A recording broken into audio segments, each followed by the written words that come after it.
Fala pessoal, tudo bem com vocês? Eduardo Cudê está voltando ao Internacional, restam apenas detalhes para que ele seja anunciado e a gente vai falar dos riscos desse negócio e também dos motivos da troca por parte da diretoria colorada. Chega mais, eu sou o Chico Garcia, inscreva-se no canal e vamos juntos!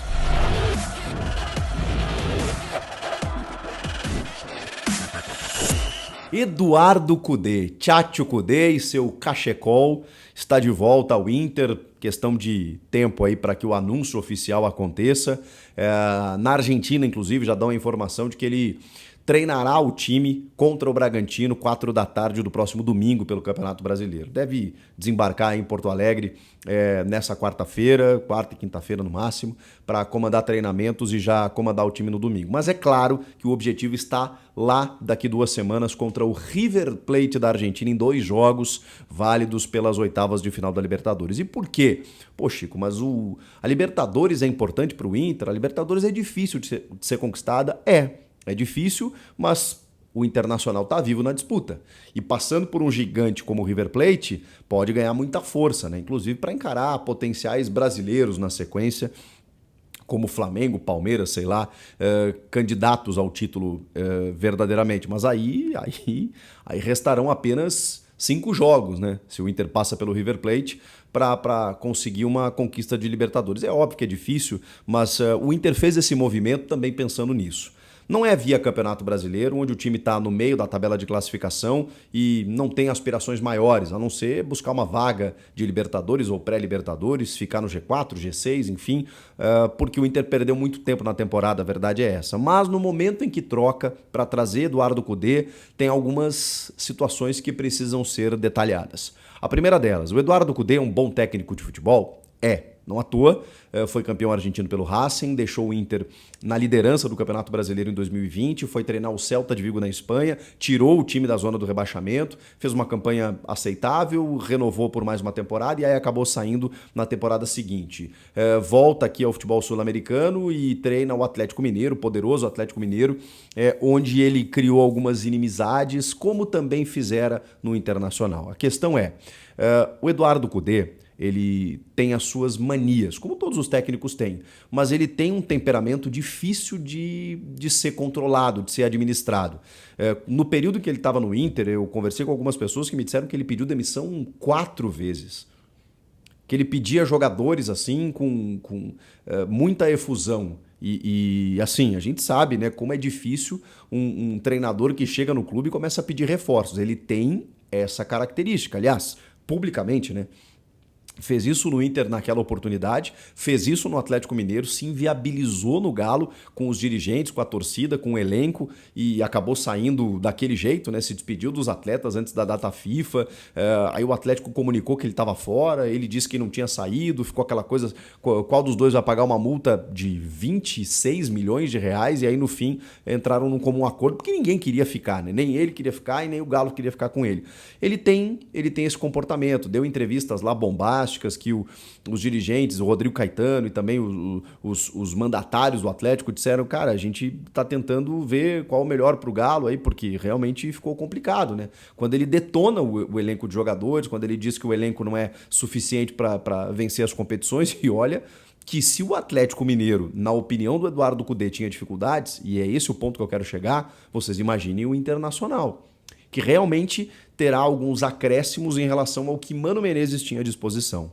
Por exemplo, o Ener Valencia chegou agora, e a gente sabe da capacidade desse equatoriano, jogador de Copa do Mundo, que veio do Fenerbahçe. É um dos grandes artilheiros do futebol mundial hoje, na última temporada. Então, mesmo aos 33 anos, ele tem uma capacidade de fazer uma centroavância que o Inter tinha dificuldades, com o Alemão, com o Luiz Adriano, que não performou, com o Pedro Henrique improvisado, que estava machucado até, que perdeu posição, com o Wanderson, que também naufragou nessa temporada, nem se compara ao que ele jogou no ano passado. Então o Inter com muitas dificuldades.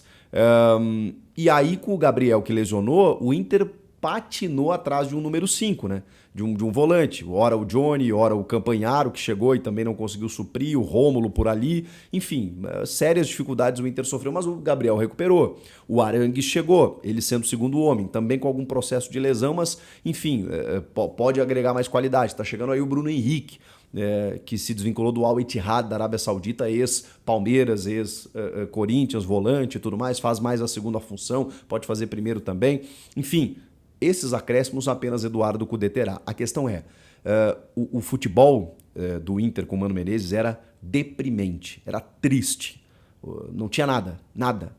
Assim, mas nem lembrava o Inter do ano passado, que realmente fez bons jogos, empilhou algumas vitórias consecutivas e fez o time terminar na segunda colocação. Esse ano, nada. O Inter fez um jogo de exceção lá contra o Flamengo no Beira-Rio. Aliás, o Inter sempre cresce contra o Flamengo, né? Teve aquele 4-0 lá que eu me lembrei agora, do Tyson fazendo gol no Maracanã e tudo mais, o Yuri Alberto também.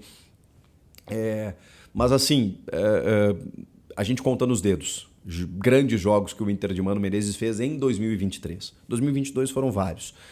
E aí, com isso, o Eduardo Cudê chega para trazer mais qualidade, só que o Cudê tem um estilo de jogo muito diferente do Mano.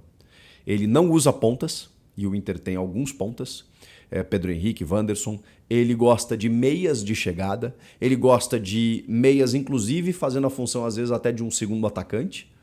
Ele inventou o Thiago Galhardo na época como um centroavante e deu certo, e agora ele vai ter o Ener Valencia, que é da função, que estava jogando de ponta com o Mano Menezes, que também foi um erro do ex-técnico, mas ele pode fazer o Alan Patrick chegando como segundo atacante, ele pode botar Arangues num tripé de volante por um lado e Maurício do outro, com um primeiro volante fixado como Gabriel. Ele tinha o Damian Musto, vocês vão lembrar, né, que voltava, né, para armar o jogo entre os zagueiros. Ele tinha o Zé Gabriel colocando o Moledo no banco, porque ele tinha a ideia de que o Zé Gabriel tinha uma saída de jogo melhor, mesmo tecnicamente sendo inferior, eu acho, né? Achava pelo menos, né, em relação ao Rodrigo Moledo naquela oportunidade, mas porque o Zé Gabriel entregava muitas bolas na saída de jogo, mas ele gostava, porque ele gosta de um jogador assim. Talvez o Nico Hernandes faça essa função, ou o Inter vá atrás de um outro zagueiro, porque o Cudê, que em 2020 dizia que o Inter tinha um grupo curto e que criticava o elenco do Atlético Mineiro, o que ele vai encontrar agora? Provavelmente algumas deficiências.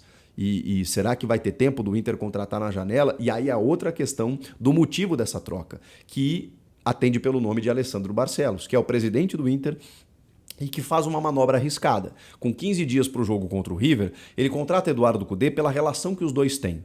Alessandro Barcelos era vice de futebol quando Eduardo Cudê foi técnico na outra passagem. Os dois criaram uma amizade muito forte. Não é nem uma relação, é uma amizade de uma parceria muito grande. O Eduardo Cudê no Atlético Mineiro chegou a dizer numa das entrevistas que tinha uma dívida com o Internacional. E isso está sendo corrigido agora. A questão é um ano eleitoral. No final do ano, Alessandro Barcelos define a sua vida política no Inter. Ou ele se reelege, ou ele morre politicamente, porque é uma gestão que tem muitos fracassos, muitos treinadores e muitos insucessos, né? Globo na Copa do Brasil, Melgar na Sul-Americana, não chegar na final do Gaúcho em todos esses anos recentes. Cara, realmente é uma sequência de fiascos protagonizados por essa diretoria. Agora, o Eduardo Cudê é uma última cartada, né?